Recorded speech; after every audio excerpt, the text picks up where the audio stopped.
Hi everybody and welcome back to the channel. Today we're going to be carrying on with the basic joins, and if you've not already seen the previous videos, this is our latest one. This was the dovetail halving join alongside our cross halving, and today I'm going to attempt the mortise and tenon join. A through mortise and tenon, which is that. And the reason it's called a through mortise and tenon is because this tenon here goes all the way through the timber.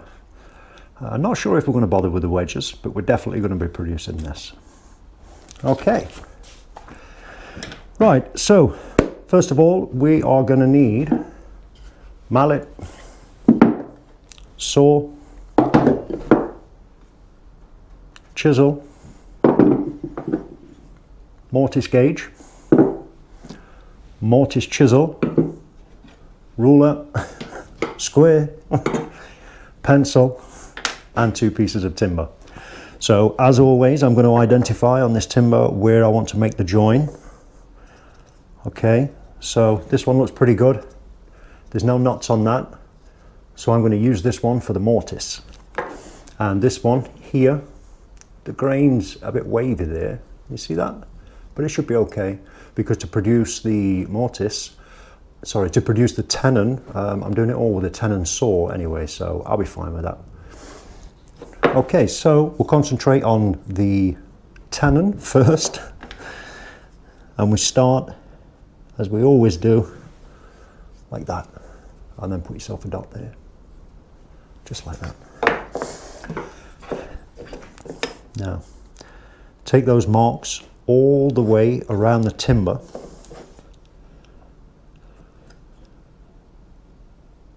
making sure that they meet nicely on the corners.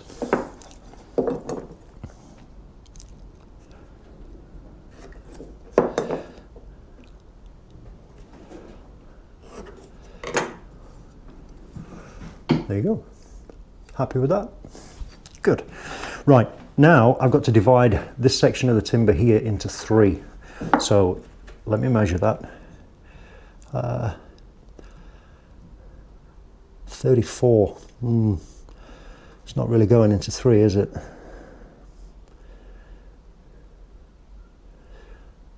you know what I can... Yeah, it's 34. Okay, so what goes into 3? 36. Right, here's a cool little tip for you. Watch this. Okay, so I've put my ruler on there like that, right? And if I just bring that closer, you should be able to see that I'm on about 34 millimeters there, which is not a multiple of 3. But watch this, 36 is a multiple of 3. Okay, so if I just twist that ruler till it gets to 36 millimeters, then all I have to do is put a very sharp pinpoint dot with my pencil on 12 millimeters and 24. And I will have found I'd have divided the timber into 3. Try it.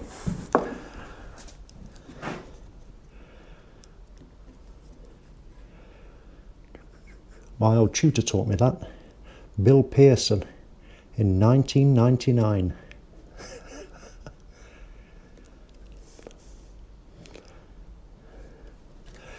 Okay, 2 dots. Now, yep, we've got to set this, except now on this join, we're not using the single pin, which is for marking. We're going to use the double pin there, which is for a mortise.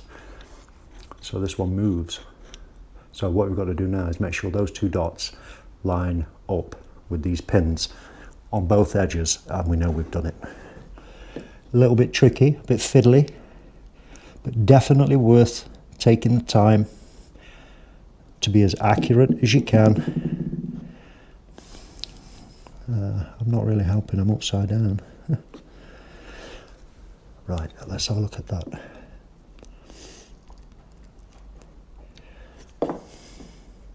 No, I'm out. Let's just slacken that off a little.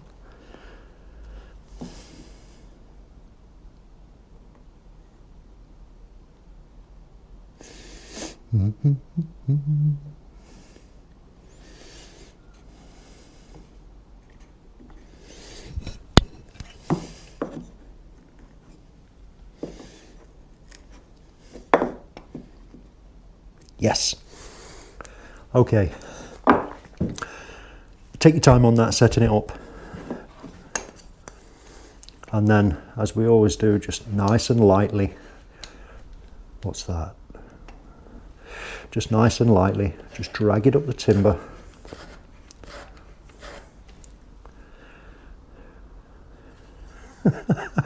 What's that saying? You buy cheap, you buy twice. Look at the pins on that. That's definitely slipped past my notice. I would never have bought that. You've got two pins there that are different heights. Yes, we'll definitely be getting a new Mortice gauge. You need the best kit if you want the best results. I mean, this is just making life hard for me now.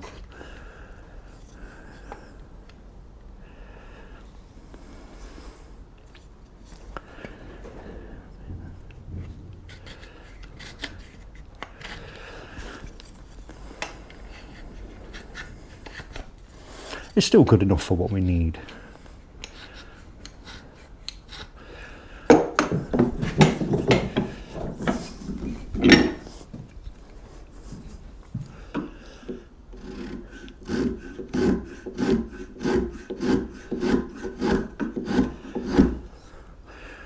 I could probably file that down anyway and put a new point on it. So no, we're not going to get rid of it.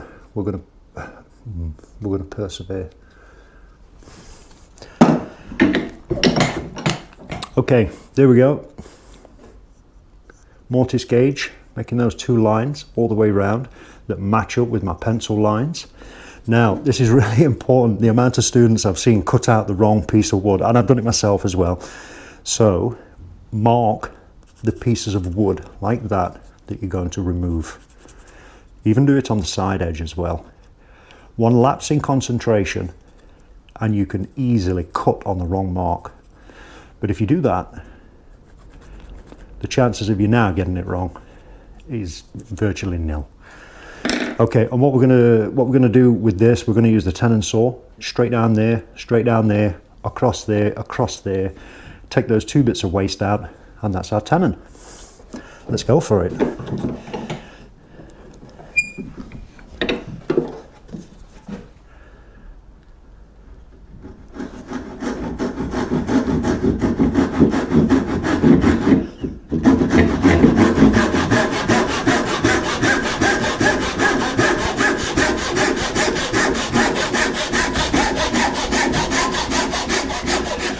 The reason I'm going at an angle like this is because I can fully see the line on this side, so I can guide the saw down, but I don't know what the saw's doing on the back side. So I'm quite happy to just cut it like that, spin it round, and then go again from the other side. It just increases your accuracy a bit more.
Not the best.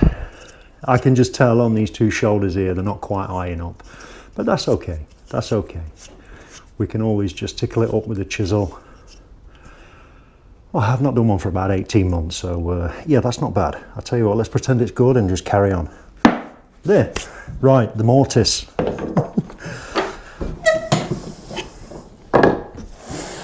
We need to find the center again, so we know how to do this. Measure the timber, it's 150 mil, 75 millimeter mark on the edge.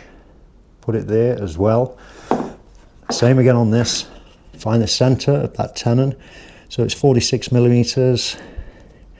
So that will be 23, which is there. Like that. And there it is, there's my center.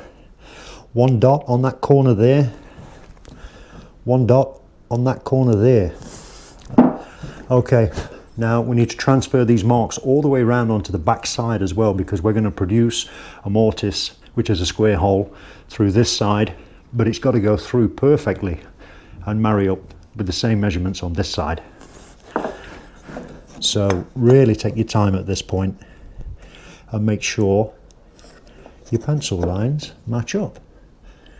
And this is a lot easier with a sharp pencil.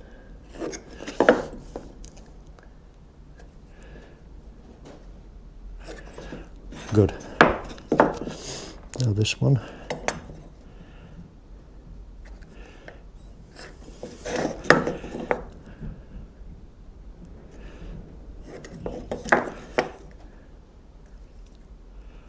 Good.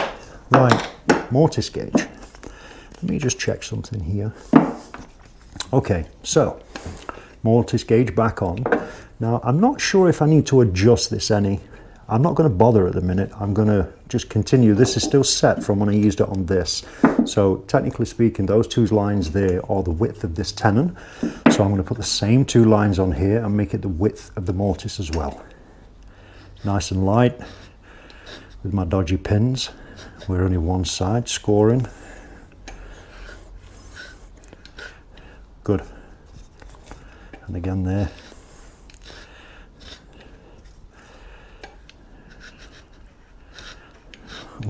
Okay, so that's what you're going for. Right, now make sure it's tightened up in the clamp properly. Oh, before I go, 1 second. Right, when we start chiseling this now, okay, don't go up to this line, and I'm going to explain why. A student of mine, former student, gave me a little tip when marking out these and chopping out these mortises. It's a great little tip, so we're going to carry that on. Don't go all the way up to the line with the mortise chisel. Come back a little bit, because as you work in the mortise chisel, you'll end up bruising all this edge. So if you come forward a little bit and start chopping in from there, and then we clean this edge up afterwards. It was a great little tip, and all his work was just mint.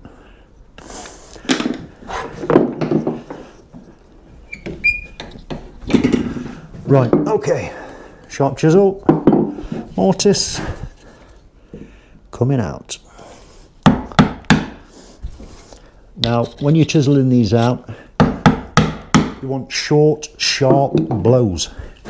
You don't want to start, really smacking it. You're going to split the wood.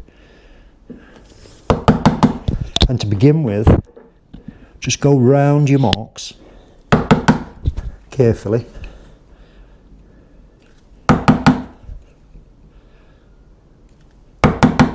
Like that.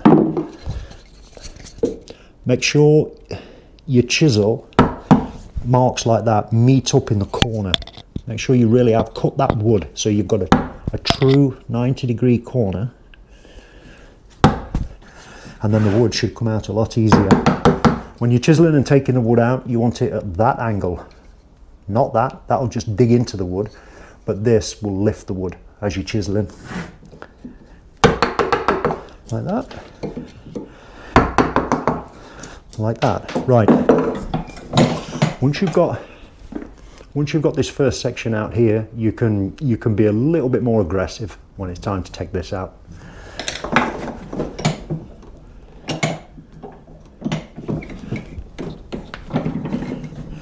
So let's go for it.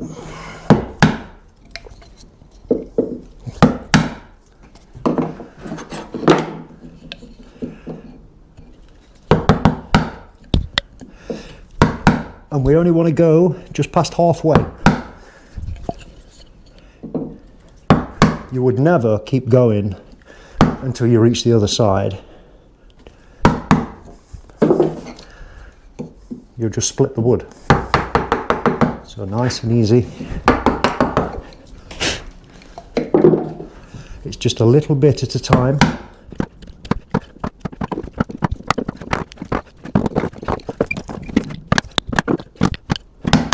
Ooh, the wood's just split. Be careful, it's not completely come away, but we need to be careful now.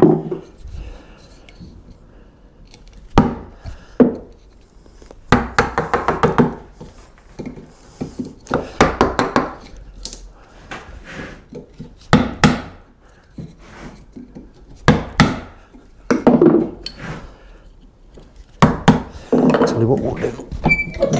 Let's just drop that into the clamp a little bit more, and it'll just add a bit of strength to the wood while I'm taking this out. I don't mind, I mean, if it comes away, when you work in the timber, if it splits and comes away, it's kind of ruined, okay? But if you see the wood give anyway, and it's not separated from the rest of the wood, that's cool. Just go and get a bit of glue.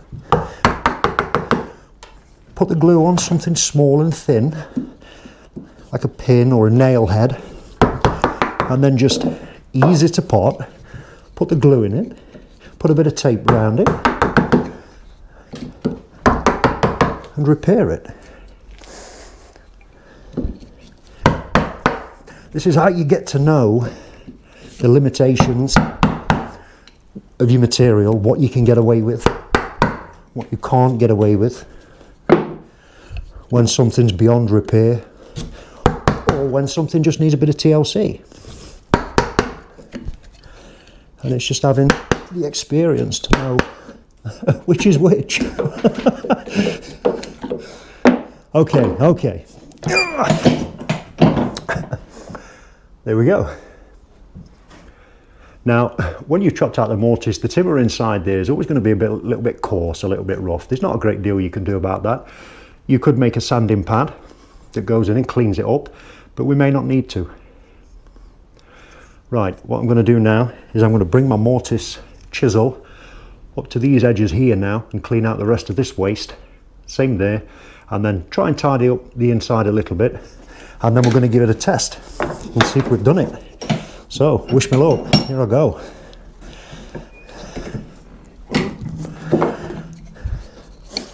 Okay, to begin with, I'm going to go really slow again, nice and steady, just little taps. Good. Good.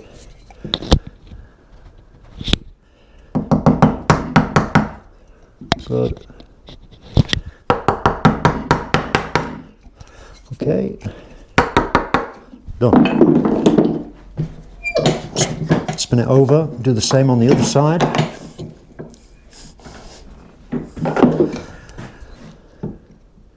Slowly to start.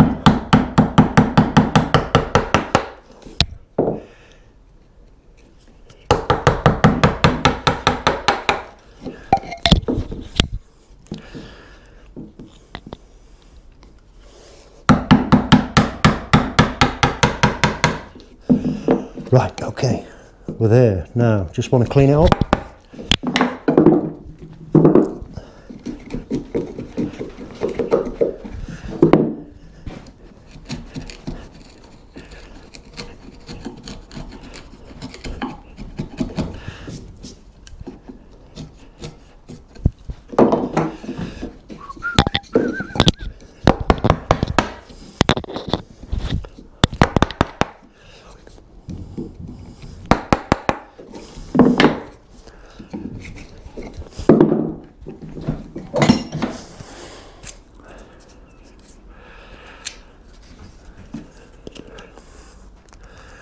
Oh, that's tight, that's good, that's really good. Well, I'm happy with that. Let's just see, that's probably too tight. So, I'm happy with this. I'm going to put that to one side for now, and I'm just going to take a little bit off this with the chisel. Let's see if I can do it that way so you can see.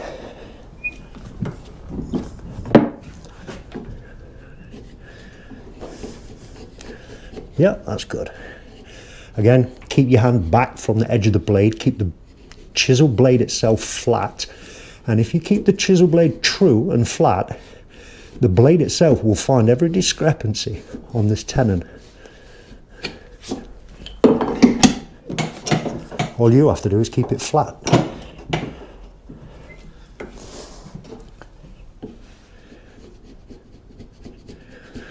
Oh, a bit there, son.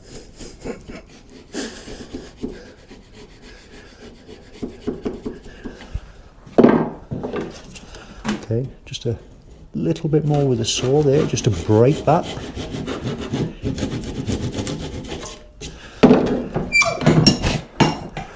Okay. That was it. Do you know, it's really tempting to just put that there and give it a good whack with a mallet. I want to, but I'm not going to, because I've seen it happen where the work just dies. It splits. So that's probably too tight now. So let's just take another little piece off.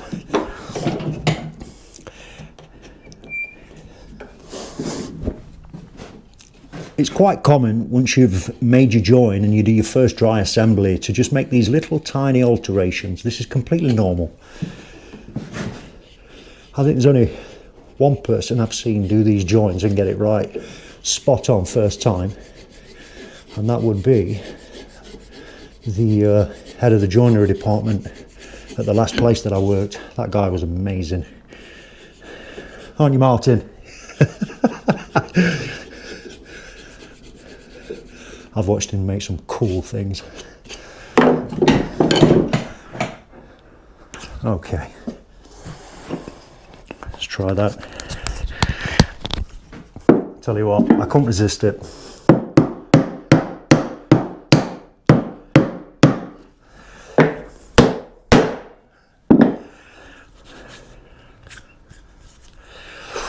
Ooh, painful. Not very good. Not very good at all. My shoulders are out. Okay, let's see if we can just alter that slightly. I don't like that. With this, let me show you. I'll own it. My bad. Okay, so I've got a nice finish there, no problem. But if you spin it, I've got a gap here, wounder. Should be quite easy to correct that. So all I'm going to do is drop the tenon saw into here and just make a little cut there.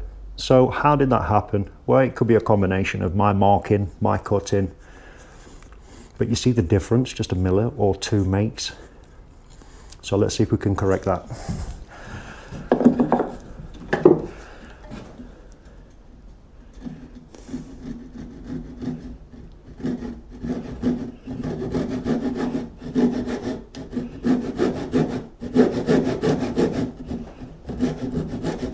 Martin won't be doing this.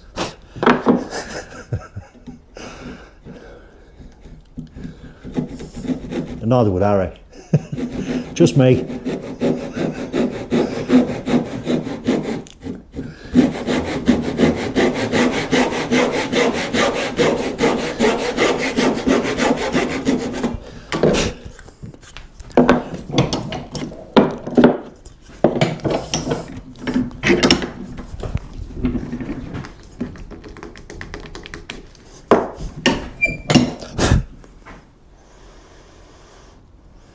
Better.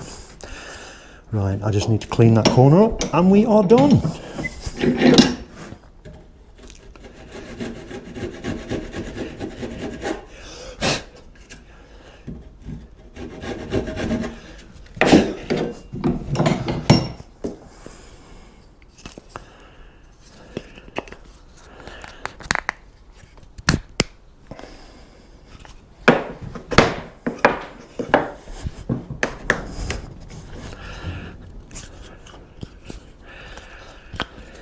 Almost. Right, anyway, I'm going to play around with that a little bit and get that absolutely perfect.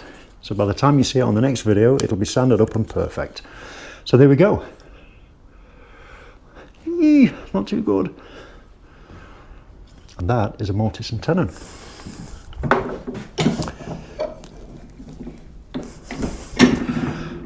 Okay, right. Hope you liked the video. The next join that we're going to do will be a bridle join, and that should be in a few days' time.